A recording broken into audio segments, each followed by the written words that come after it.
Voilà, donc aujourd'hui, nous allons continuer ce que j'ai commencé la semaine dernière, donc sur la description de ce que voit la sismologie à la base du manteau. Et en particulier, on va parler, au moins pendant une moitié du cours, de ces fameuses structures qu'on appelle les superpanaches, ou de ce nom vraiment barbare, LLSVP, mais qui a l'air d'avoir été adopté par la communauté. Alors je vous rappelle, LLSVP, c'est un terme en anglais, Large Low Shear Velocity Provinces. Okay. Mais moi j'utiliserais plutôt superpanache, c'est plus parlant. La raison pour laquelle les gens n'aiment pas superpanache, c'est que les géodynamiciens considèrent que les panaches, c'est des structures assez étroites.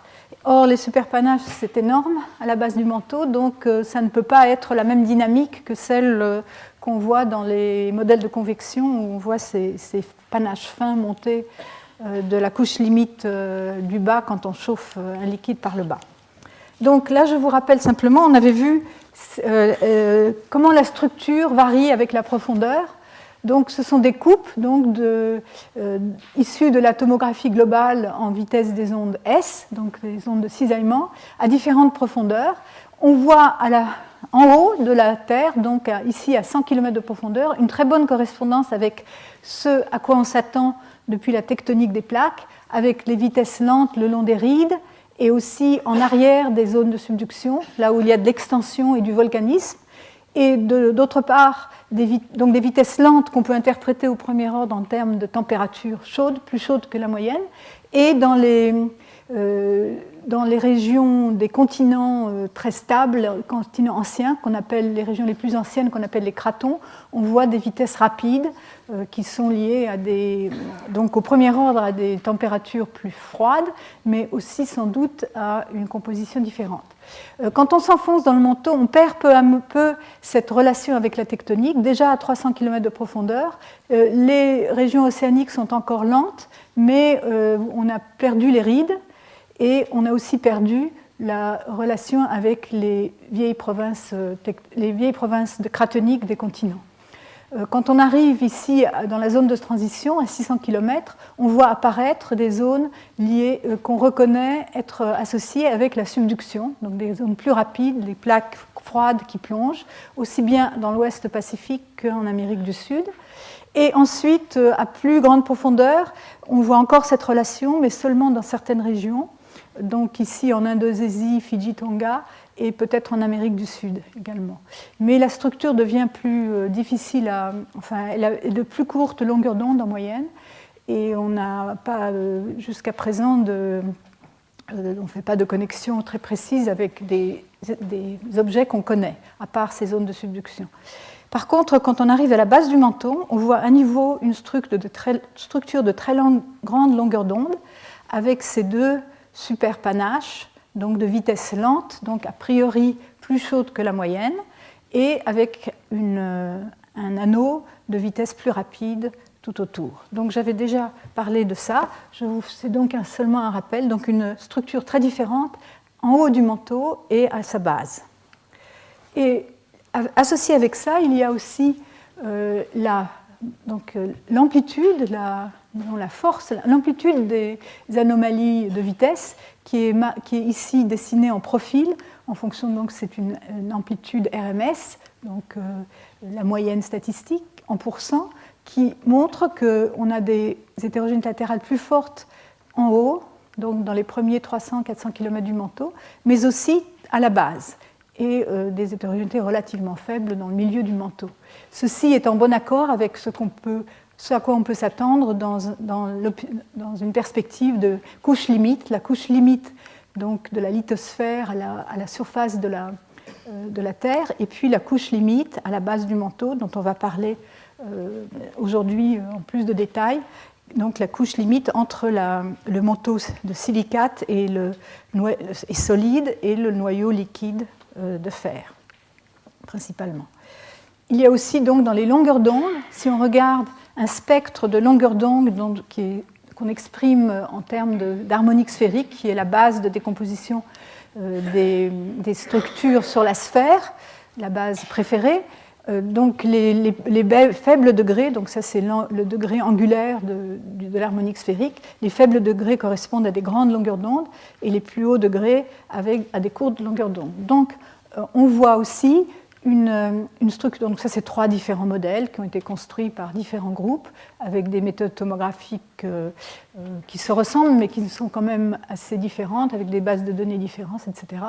Et on retrouve dans tous ces modèles une hétérogénéité d'assez large, enfin de composantes harmoniques assez variées mais relativement grande longueur d'onde en haut. Et ensuite, on a 2 zones où les structures est dominée par les très grandes longueurs d'onde. C'est ce qu'on voit bien visuellement à la base du manteau avec ces grandes structures de superpanache qui sont dominées par ce qu'on appelle le degré 2. Je vais vous le montrer tout de suite. Donc ce degré 2, je vous l'avais montré, je pense aussi. Ici, on a extrait de la structure à la base du manteau, donc à 2800 km de profondeur, ce n'est pas indiqué, mais c'était à 2800 km de profondeur. Ce degré 2, donc les très grandes longueurs d'onde, il est représenté ici, donc ça c'est l'axe de rotation de la Terre, et on voit que quand on réduit ces structures à leur plus grande longueur d'onde, on voit très bien ces 2 superpanaches apparaître comme des zones de vitesse plus faible que la moyenne, et cet anneau de vitesse plus rapide qui en fait passe par l'axe de rotation de la Terre. Les points ici, ce sont les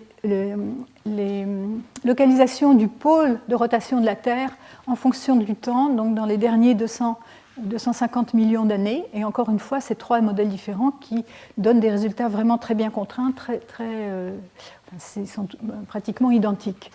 Cette correspondance de cet anneau de vitesse rapide avec la trajectoire du mouvement du pôle au cours du temps fait penser à une structure stable où ces superpanaches pourraient contrôler d'une certaine façon le mouvement du pôle pour essayer d'avoir une configuration de moment d'inertie optimale, d'énergie minimale.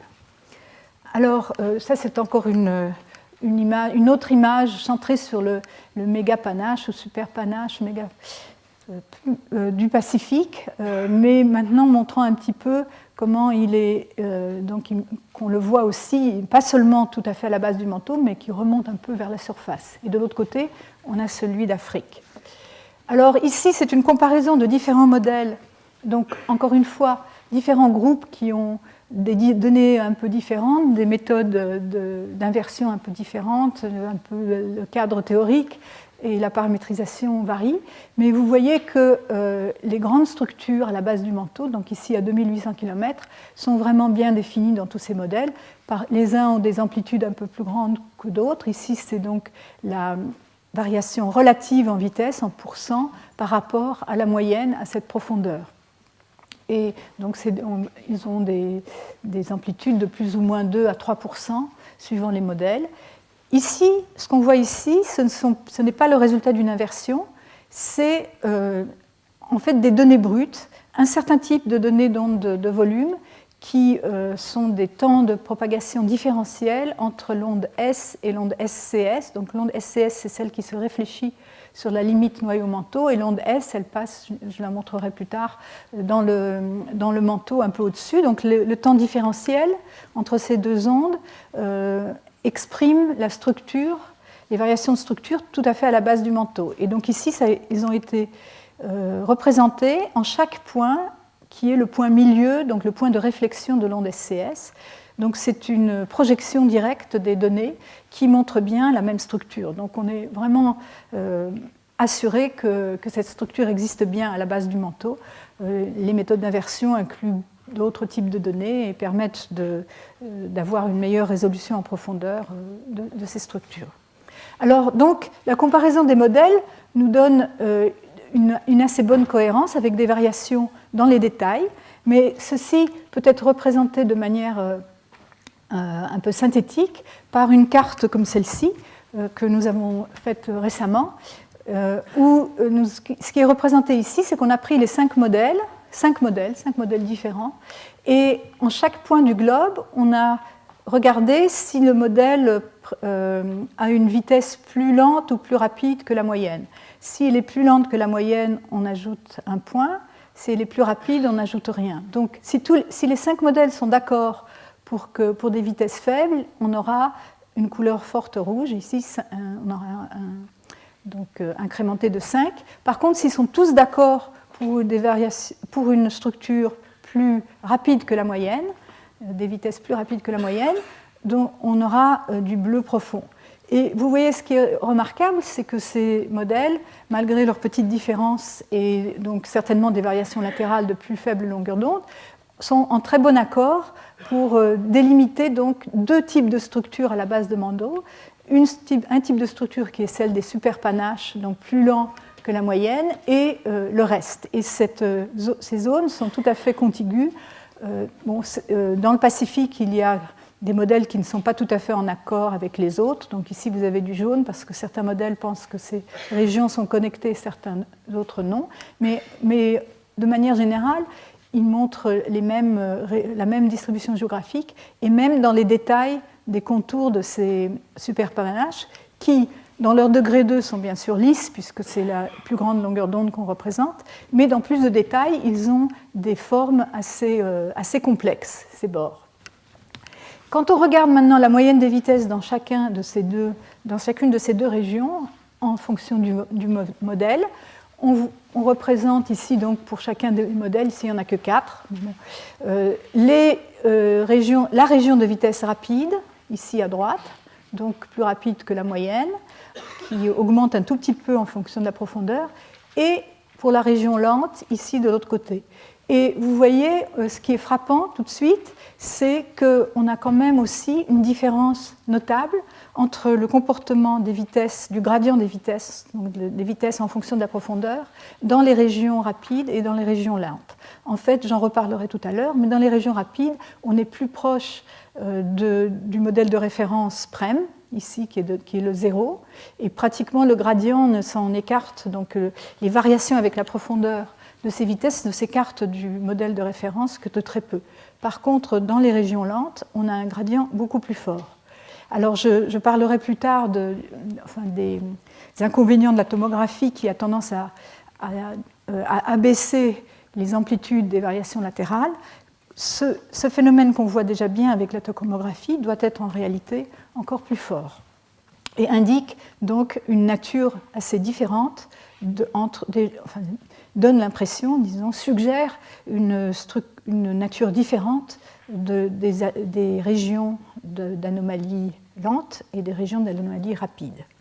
Alors, avant de passer à autre chose, je voulais simplement noter qu'il y a une seule exception frappante à la contiguïté de la région rapide tout autour du globe, et c'est dans cette région ici, qui se trouve être près de la ville de Perm, où tous les modèles indiquent une anomalie assez large, parce que, au moins à la résolution de ces modèles-là, ça doit avoir à peu près un peu plus de 1000 km ou même plus de diamètre, plus ou moins circulaire, et qui donc serait au milieu de cette région bleue. Il se trouve que cette anomalie est en fait localisée juste tout près, je n'ai pas la croix, tout près de l'endroit où les trappes sibériennes, donc ces épanchements volcaniques énormes, auraient été au moment de leur éruption. Avec le mouvement des plaques, bien sûr, les trappes sibériennes se trouvent actuellement, les roches, la province des trappes sibériennes se trouve plus à l'est, mais elle aurait été près de cette anomalie à l'époque où elles ont été en éruption. Alors nous avons essayé de modéliser cette structure pour bien montrer qu'elle est réelle. Donc là, c'est juste pour vous montrer un peu le genre de travail qu'on fait en modélisation de formes d'ondes sismiques actuellement. Donc on a pris une représentation schématique, donc simplifiée de cette anomalie, et on a trouvé un événement profond en Espagne, observé dans des stations au Japon et en Chine, des stations sismiques large bande, et ce sont les trajets des ondes diffractées sur le noyau, donc des ondes qui se propagent longtemps sur la limite noyau-manteau du côté du manteau et qui vont donc être très sensibles à la structure, à la base du manteau. Et quand vous regardez les formes d'ondes de ces ondes diffractées, S-diff c'est pour S diffracté, vous voyez que quand vous balayez avec un azimut, donc un angle par rapport au nord de direction de propagation de plus en plus grand, vous voyez apparaître une anomalie d'amplitude ici, qu'on ne peut pas expliquer par la radiation à la source. Ça n'est pas dû au fait que l'amplitude due à la source serait plus grande dans cette direction-là. Ce n'est pas montré, mais c'est un fait. Et on voit une très grande anomalie d'amplitude ici. Ici, c'est les rapports d'amplitude avec le modèle PREM, qui est très grand dans cette région d'azimut.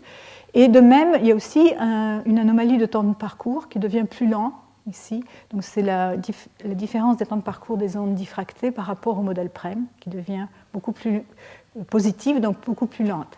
Et donc en modélisant ceci, on trouve, ici on a rajouté quelques stations pour compléter, on ne les a pas en réalité, mais pour mieux voir l'effet, on arrive à modéliser très bien cet effet en mettant une structure à la base du manteau d'environ 700 km d'auteur depuis la base du manteau vers le haut, et environ 800 km de diamètre, avec une diminution de la vitesse des ondes S par rapport au PREM de l'ordre de 7%, ce qui est considérable, mais pas aussi important que d'autres structures qu'on voit à la base du manteau, dont j'en parlerai la semaine prochaine, qu'on appelle les ULVZ, encore un nom barbare, les Ultra Low Velocity Zones. Alors, je vais parler maintenant des caractéristiques sismiques de ces méga ou panaches qu'on voit sous le Pacifique et l'Afrique. Donc, on en a déjà une certaine idée avec les modèles tomographiques. Il y a un certain nombre de caractéristiques et je vais en parler l'un à la suite de l'autre. Donc d'abord la relation avec la structure du manteau supérieur. Y en a-t-il une? Est-ce qu'ils correspondent à quelque chose qu'on verrait plus près de la surface? Le fait qu'ils ont des bords très nets, très abrupts, et un certain nombre d'autres propriétés. Donc commençons par la relation avec la structure du manteau supérieur. Il y a un certain nombre d'observations assez frappantes. Ceci est résumé ici, et donc dans les deux diapos suivantes. Ici, on peut se demander est-ce que ces structures ont quelque chose à voir avec les plaques plongeantes qui pourraient plonger jusqu'à la base du manteau pour s'y déposer, donc sous la forme d'un cimetière de plaques. On parle d'un cimetière de plaques. Donc vous voyez ici cet anneau de vitesse rapide qui se trouve être relativement en bonne position, enfin à l'aplomb des plaques plongeantes. Ici, c'est un modèle de plaque plongeante, un modèle assez simple qui avait été construit il y a une vingtaine d'années, où on a pris la position des zones de subduction actuelles, ce qu'on sait des zones de subduction dans les derniers quelques millions d'années, et on en a donc déduit la position que les plaques auraient pu avoir, en fait plus que ça, je pense que c'est au moins 50 millions d'années si ce n'est plus, et peut-être jusqu'à 100 millions d'années. Et ici, ce qui est représenté, c'est la structure intégrée de ce modèle de plaque, c'est-à-dire si on prenait toutes les profondeurs et on accumulait toutes ces plaques. Et vous voyez que ce modèle de plaque intégrée correspond pas mal à la position de cet anneau de vitesse rapide, mais il est un peu plus étroit. Et bien sûr, il n'y a pas de vitesse lente. Le modèle de plaque plongeante n'a que des vitesses plus rapides que la moyenne, parce qu'on n'a pas introduit de courant montant, de courant chaud. Et quand on prend donc les plus grandes longueurs d'onde de ces deux modèles, ici le degré 2, on voit qu'ils se correspondent très bien. Il y a un petit déphasage ici, un petit déplacement, mais de manière générale, ils sont en très bonne correspondance. Si on ajoute le degré 3, c'est-à-dire un peu plus courte longueur d'onde, le degré suivant dans la décomposition dynamique sphérique. Cela colle encore très bien pour le super panache du Pacifique, le méga panache du Pacifique. Par contre, pour celui d'Afrique, ça colle un peu moins bien, mais c'est encore pas mal. On voit la forme allongée qu'on observe dans les modèles tomographiques. Par contre, quand on regarde quand on filtre à plus courte longueur d'onde, la correspondance disparaît complètement. Alors ceci nous a donc conduit à proposer que cette zone ici était effectivement associée avec un cimetière de plaques, mais que, au cours des temps, les zones de subduction bougent, mais ne bougent pas énormément à la surface. Elles sont contraintes, peut-être sans doute par ces contraintes de moment d'inertie, à se situer toujours dans cette bande de vitesse rapide et pas vraiment ailleurs. D'autres observations assez remarquables. Donc ici, on représente encore la structure en degré 2, donc la structure de très grande longueur d'onde dans le modèle tomographique à 2800 km de profondeur. Et on sait déjà depuis longtemps, bon, ça a été rapporté dans cet article récent, mais c'est connu depuis les premiers travaux tomographiques, qu'il y a une correspondance entre la localisation géographique des superpanaches et la localisation des points chauds principaux. La plupart des points chauds se trouvent au-dessus des superpanaches et très peu dans la zone de vitesse rapide, un peu en bordure, mais pratiquement rien à l'intérieur. Il y a aussi, donc ici, ça c'est la distribution des vitesses sismiques, ça c'est la distribution des points chauds, on voit la correspondance. Et ici, on voit un autre modèle tomographique, mais cette fois-ci, un modèle d'atténuation, donc un modèle anélastique. Les modèles des vitesses des ondes S, c'est des modèles élastiques, et ici, on regarde l'écart à l'élasticité, qui est l'atténuation donc, est très sensible à la température. Elle dépend de la température de manière non linéaire. Elle dépend aussi d'autres phénomènes tels que la fusion partielle et le contenu en eau, mais la température est un paramètre important. Et donc ici, on a aussi une très bonne correspondance entre la vitesse des ondes S, la distribution des vitesses des ondes S à la base du manteau, à 2800 km ici, et la distribution de l'atténuation dans la zone de transition, ici à 600 km de profondeur. Alors on peut voir ça, donc ça c'est dans le degré 2, donc les plus grandes longueurs d'onde, mais on peut voir ça aussi en coupe. Ici, ce qu'on a mis, on a juxtaposé, donc on a fait 2 coupes verticales, donc ça c'est la profondeur. On a juxtaposé un modèle du manteau inférieur en vitesse S, et un modèle du manteau supérieur en atténuation. Et vous voyez ici, les superpanaches se dessinent très bien avec leur base très large et qui remonte, c'est une façon de parler. La tomographie, bien sûr, ne vous donne que la distribution des vitesses et pas la dynamique. Remonte assez haut dans le manteau inférieur. Et il y a une correspondance très bonne avec l'endroit où il y a les atténuations les plus fortes dans la zone de transition. Par contre, près de la surface, donc sous la lithosphère on ne la voit pas ici, c'est dans les océans, elle a moins de 80 km d'épaisseur, peut-être ici, un peu par ici, mais on voit quelque chose de différent. On voit l'atténuation se déplace vers les rides. Ici, la petite flèche indique la ride Est-Pacifique sur cette coupe-là, et on a une zone d'atténuation juste autour de 200-300 km, où on pourrait avoir l'impression que si on relie ça à de la dynamique, on a un flux ascendant qui se déplace sous la lithosphère amenant la chaleur vers les rides. C'est bien sûr une interprétation. On a quelque chose de similaire aussi ici sur cette coupe-là, du côté de Hawaï, du point chaud de Hawaï. Donc une relation certaine, de nature encore pas vraiment bien élucidée, entre la présence des superpanaches à la base du manteau et ce qui se passe dans le manteau supérieur, mais peut-être jusque sous la lithosphère. La relation, est-ce que ces superpanaches se continuent de manière uniforme à travers la discontinuité de 660 km, ça n'est pas sûr. On pourrait très bien imaginer qu'il y a une condition limite ici imposée par un flux de chaleur avec des températures plus chaudes ici dans le manteau inférieur, et puis qui engendre un courant montant dans le manteau supérieur sans qu'il y ait de transfert de matière.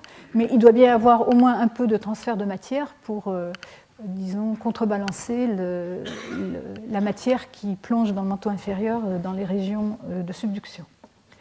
Voilà, donc ça c'était pour montrer ça. Encore une reconstruction ici, donc encore une fois pour les points chauds. Donc vous avez un modèle tomographique à la base du manteau, donc dans cette région qu'on appelle la Desgonde. Donc par exemple, je ne sais pas exactement la profondeur, mais peut-être 2800 km. C'est un modèle tomographique particulier, mais qui ressemble aux autres. Et vous voyez donc ces régions de superpanache sont ici dessinées, superposées sur ce modèle, les principaux points chauds et aussi les régions des épanchements des trappes volcaniques qui apparaissent, donc qui sont ramenées à leur position au moment de leur éruption, donc en tenant compte que l'observation à la surface est donc déplacée à cause de mouvements des plaques sur lesquelles ces épanchements ont été placés.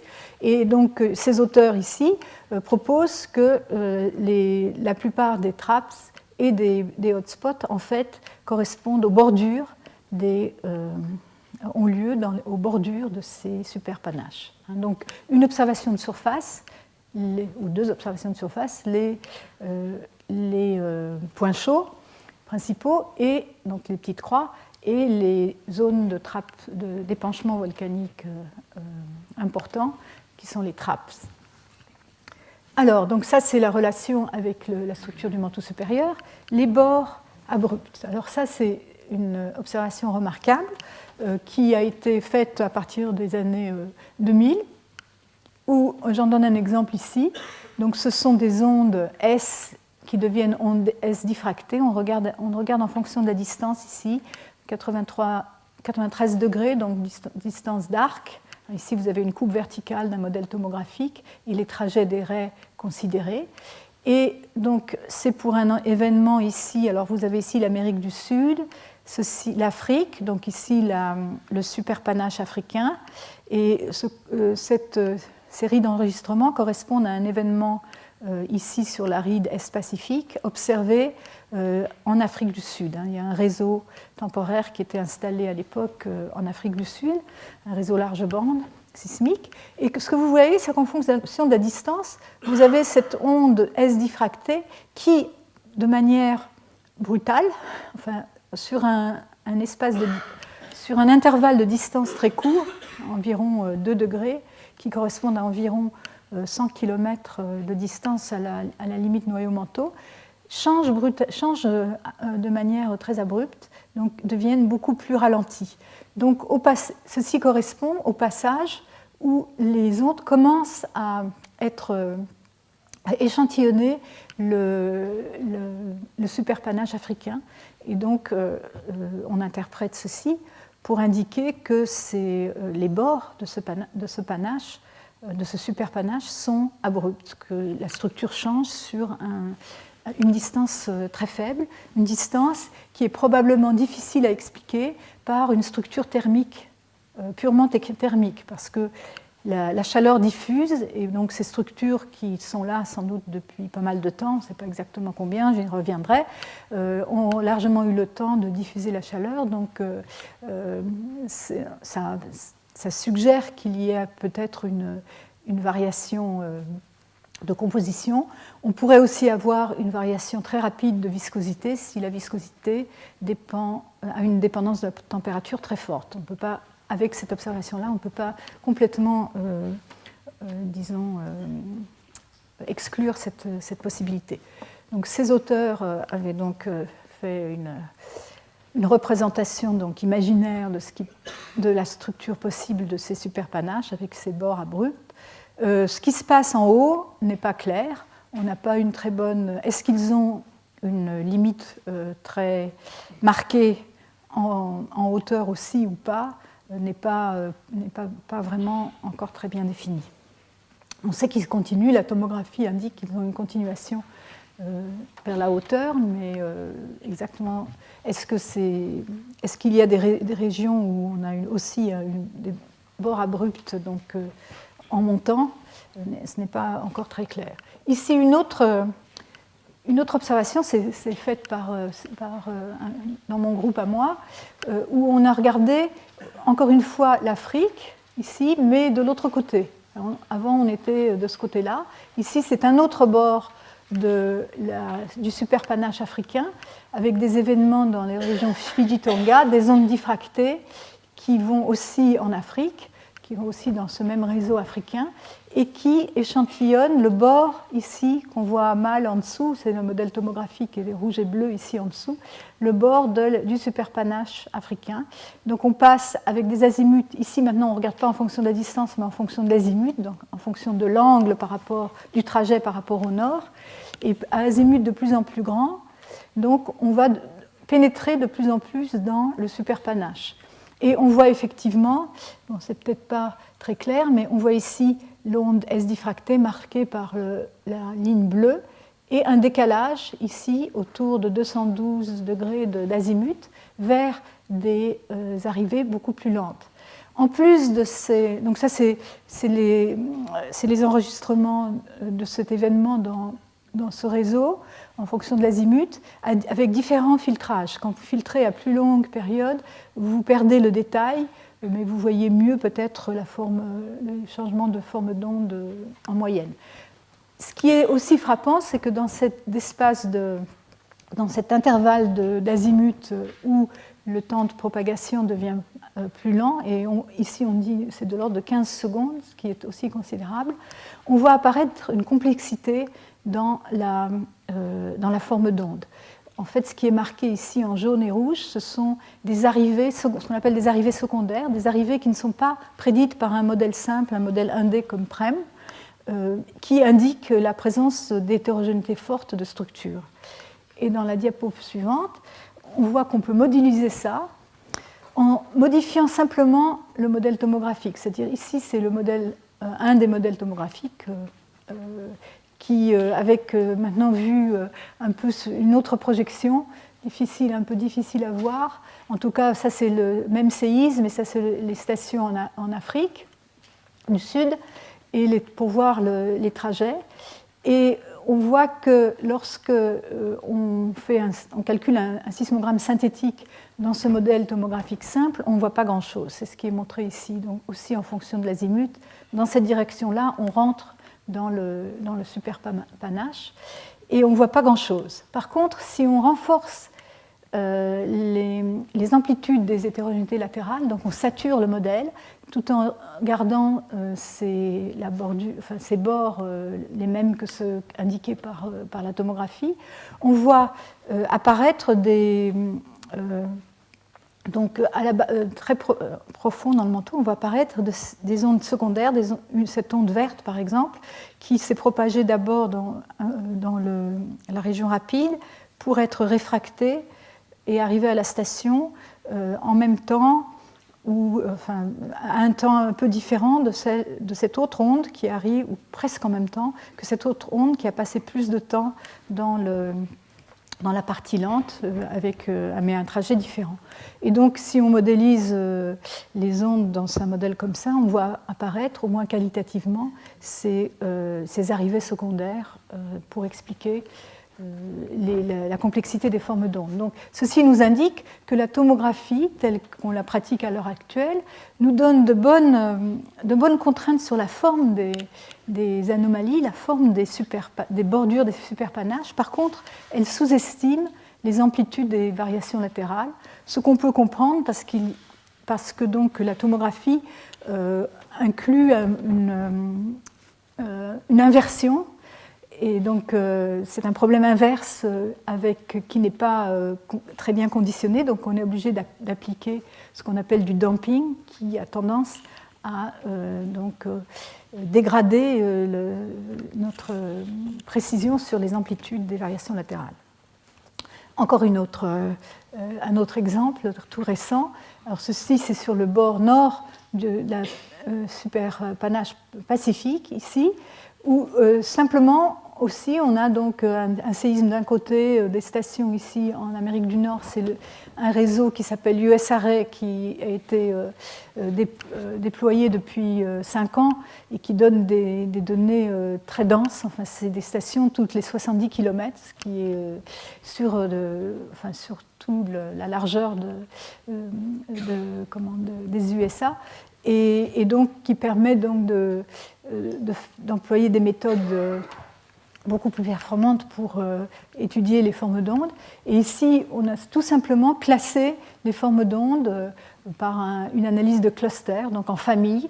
Et quand vous prenez 3 familles de formes d'ondes, vous voyez, regardons par exemple celle-ci simplement, vous voyez que les formes d'ondes se groupent en 3 familles dont l'une correspond à celle qui passe en dehors du superpanache, l'autre, la verte, correspond aux ondes qui passent à l'intérieur du superpanache, et on voit apparaître tout à fait, sans avoir vraiment mis de conditions pour ça, la bordure, le bord du superpanache. Donc encore une fois, une indication que ce bord est vraiment très bien marqué. Donc on a vu en Afrique de ce côté-ci, en Afrique de ce côté-là, sur le Pacifique, et il y a encore quelques autres études sur le Pacifique Ouest qui montrent des résultats similaires. Donc, d'autres observations faites aussi qui vont dans le sens d'une nature de compositionnelle différente des superpanaches, c'est l'anticorrélation de la vitesse Vφ avec la vitesse Vs. Alors, regardons d'abord les modèles S comparés au modèle P. Ceci, c'est une comparaison de 2 modèles particuliers. Donc, aussi à la profondeur de 2800 km, la projection est un peu différente de celle que j'utilisais avant, mais vous voyez encore les superpanaches ici, le Pacifique, l'Afrique, avec l'anneau de vitesse rapide tout autour. Et quand vous regardez les modèles P correspondants, donc à la même profondeur, vous voyez qu'il y a de la corrélation, mais que la corrélation n'est pas parfaite. On distingue peut-être ici des vitesses lentes à l'endroit du superpanache du Pacifique, des vitesses lentes sous l'Afrique, mais la corrélation est la meilleure ici en Eurasie et en Amérique centrale, mais il y a dans d'autres régions, la corrélation est très mauvaise, en particulier dans le Pacifique Nord. Alors, on pourrait penser que peut-être c'est des problèmes de résolution, en particulier dans les modèles des ondes P, pour la construction desquels on a un peu moins bonne résolution dans les océans. Cependant, on voit cette décorrélation, si vous voulez, on la voit même dans les très grandes longueurs d'onde dont on pense qu'elle est réelle. Ici, je ne sais pas si on voit grand-chose, à la profondeur de 2800 km, à gauche des différents modèles d'ondes P, encore une fois par différents groupes, et différents modèles d'ondes S avec leurs caractéristiques ici.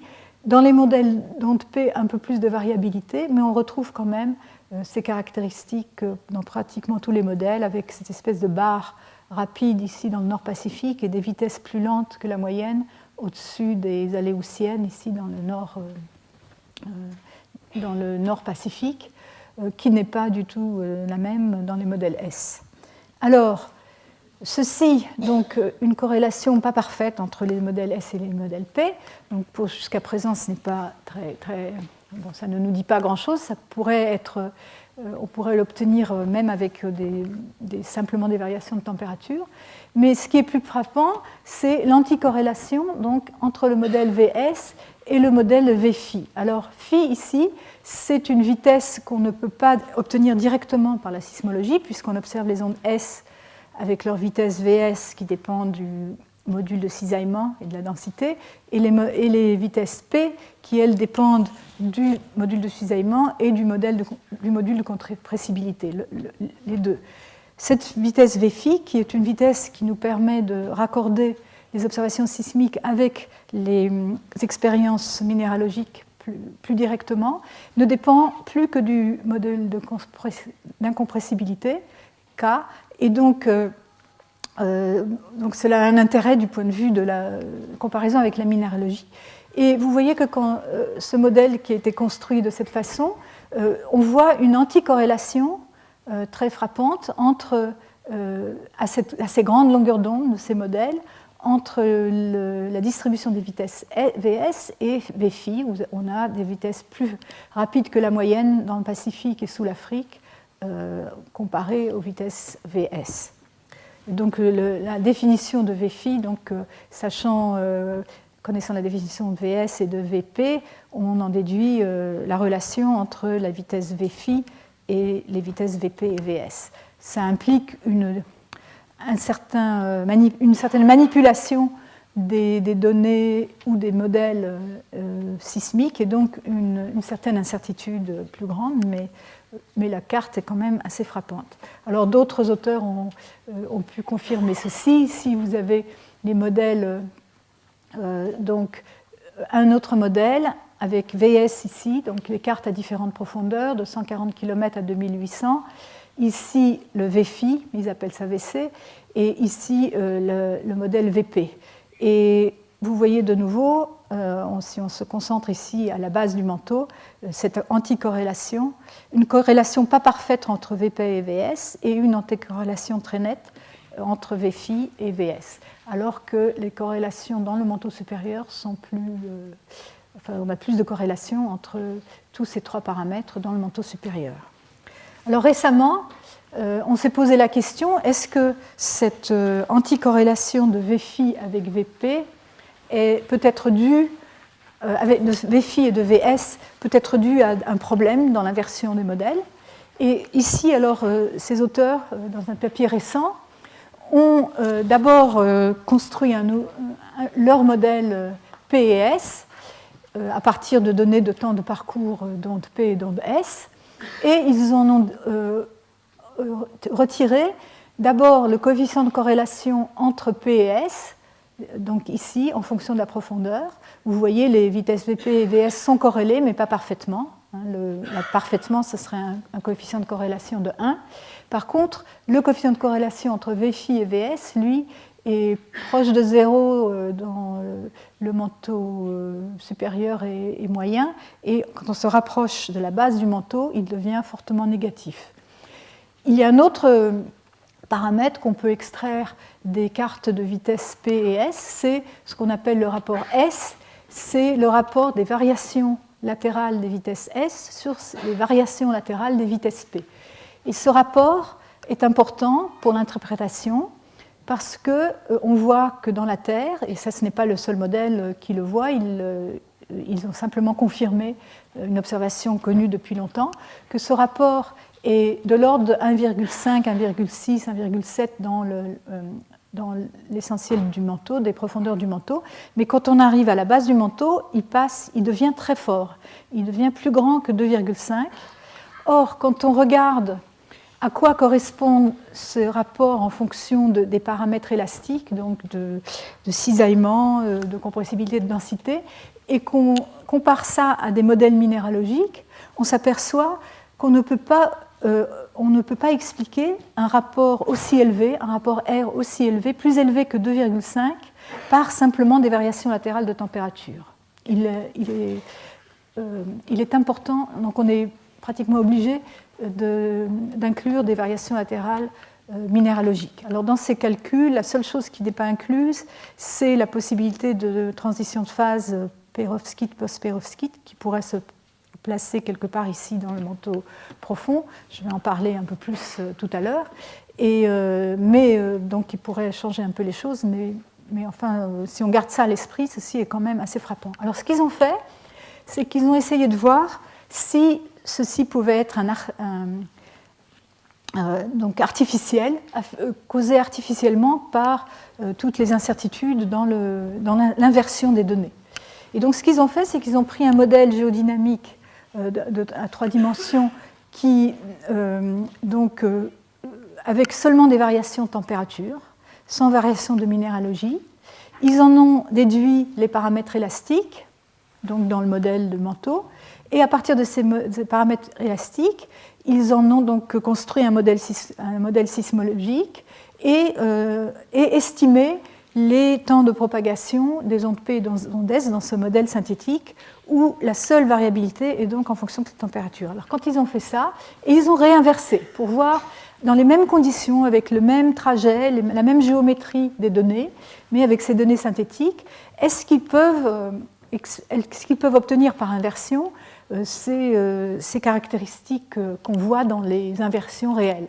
Et ils ne peuvent pas. Donc ici, c'est les mêmes dessins. À gauche, les coefficients de corrélation VPVS. Alors VPVS, c'est à l'entrée. Alors il y a l'entrée, donc c'est ici en trait continu, à l'entrée c'est rouge, hein, donc dans le modèle synthétique. Et après inversion en noir. Et vous voyez que vous perdez un peu d'amplitude, mais que le coefficient de corrélation entre les P et S reste positif. Pour phi, donc, on perd aussi de l'amplitude, donc c'est les pointillés, en rouge à l'entrée, en noir à la sortie. Mais tout de même, le coefficient de corrélation reste positif. Ici, on n'a que des valeurs positives, alors que dans le dessin précédent, le 0 était ici et on avait des valeurs négatives. Donc déjà, on ne peut pas expliquer les observations par simplement des artifices de l'inversion. Et de même pour le profil donc, du rapport R, donc ce fameux rapport qui ne peut pas excéder une valeur de 2,5 environ, 2,4, 2,5 pour des modèles uniquement thermiques. Vous voyez qu'à l'entrée, on a cette variation rouge avec un peu plus fort à la base, mais ne dépassant pas 2,5. Et à la sortie, on a quelque chose d'un peu plus faible. On n'a pas du tout cette structure avec un rapport très fort à la base du manteau.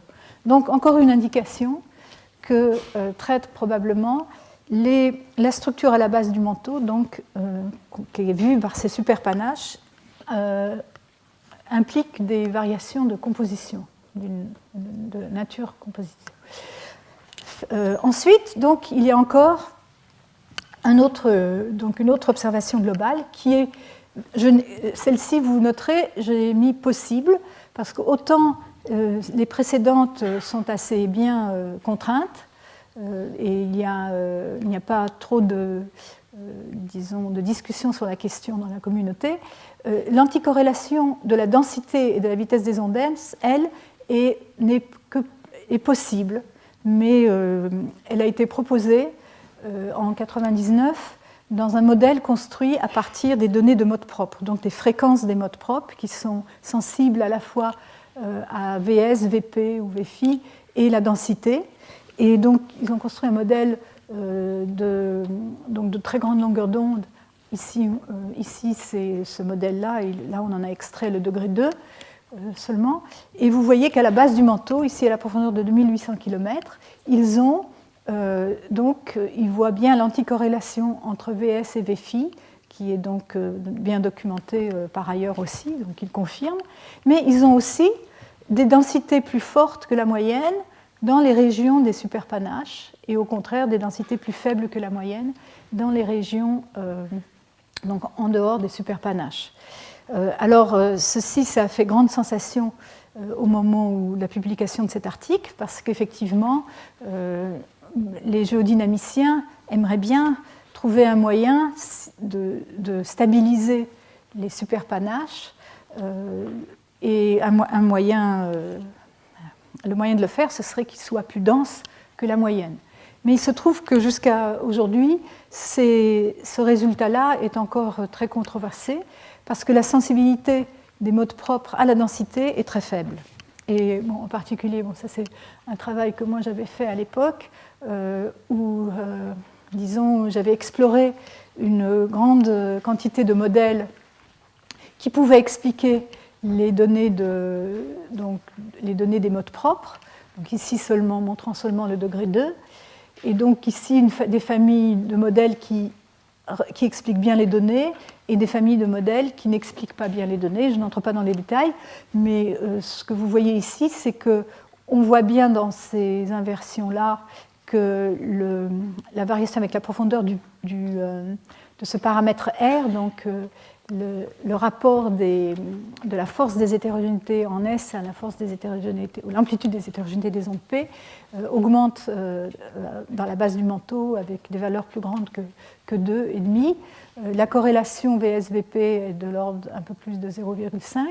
Par contre, mais on a aussi des modèles qui ne vérifient pas, enfin qui ne collent pas avec les données, qui montrent un comportement similaire. Par contre, pour la densité, on voit que les modèles qui contraignent bien, les modèles qui représentent bien les données, certains modèles peuvent avoir des densités positives, donc des variations de densité positives, donc corrélation positive avec la vitesse des ondes S.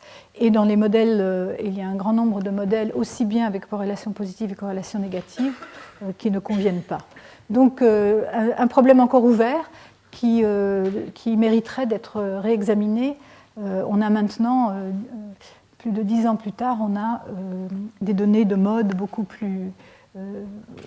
bien meilleures, grâce en particulier à une plus grande base de données, d'une part plus de stations large bande et d'autre part on a eu quelques événements sismiques très, très forts, des méga-séismes, qui donc engendrent des données de mode propre de très bonne qualité.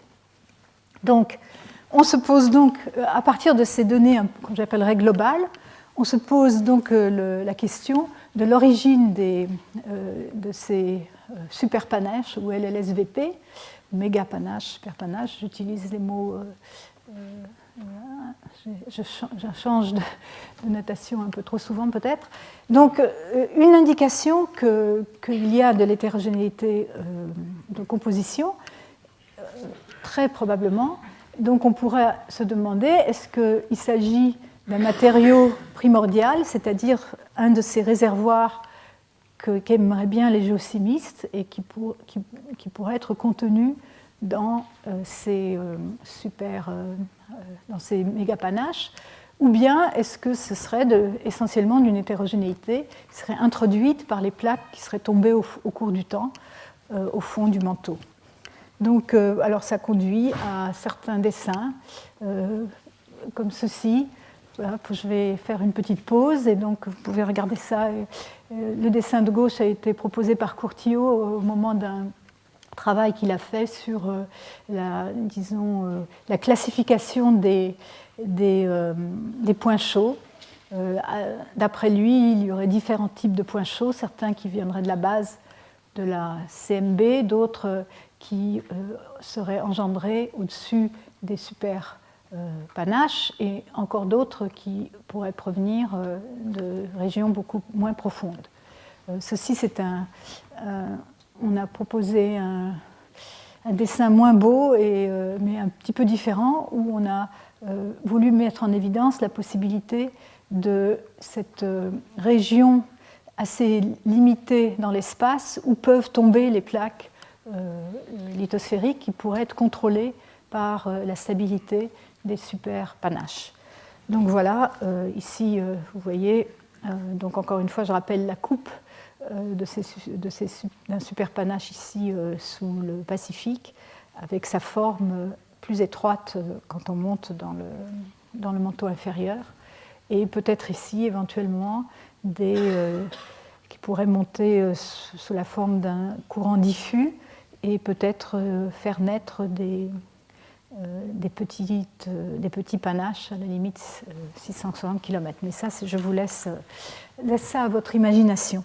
Donc je vais m'arrêter 2 minutes parce que je vais passer à autre chose.